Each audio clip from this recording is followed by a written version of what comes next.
2018 সালে প্রথমবার ক্রিকেটের কোনো বৈশ্বিক টুর্নামেন্ট জেতে বাংলাদেশ। কাঙ্ক্ষিত সেই শিরোপা ধরা দেয় মেয়েদের ক্রিকেট দলের হাত ধরেই।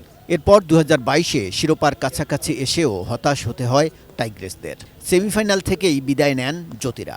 এবার সেই আক্ষেপ ঘোচাতে চায় তারা। প্রতিপক্ষ এশিয়ার মহিলা ক্রিকেটের পরাশক্তি ভারত। তবে বাংলাদেশের মেয়েদের জন্য বাড়তি আত্মবিশ্বাস যোগাবে সবশেষ মালয়েশিয়ার বিপক্ষে 114 রানের দাপুটে জয়। এটি বাংলাদেশের দ্বিতীয় সর্বোচ্চ জয়। আগে ব্যাট করে দলীয় দ্বিতীয় সর্বোচ্চ 2 উইকেটে 191 রান তোলে বাংলাদেশ।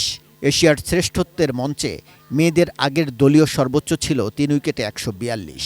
কুয়ালালামপুরে অনুষ্ঠিত 2018 এশিয়া কাপের ওই ম্যাচে ভারতকে 7 উইকেটে হারিয়েছিল বাংলাদেশ। 2019 সালে দক্ষিণ এশিয়ান গেমসে মালদ্বীপের বিপক্ষে 2 উইকেটে 255 রান সংগ্রহ করেছিল বাংলাদেশ, যা দলীয় সর্বোচ্চ।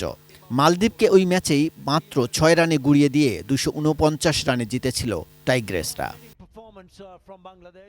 তবে ছাড় দেবে না ভারতও। গ্রুপ পর্বের 3 ম্যাচের সবকটিতে জয় নিশ্চিত করেছে বর্তমান চ্যাম্পিয়নরা। শেফালি বর্মা সেরা ফর্মে রয়েছেন। অধিনায়ক হরমানপ্রীত রান পাচ্ছেন, যদিও রান খরায় আছেন স্মৃতি মন্ধানা।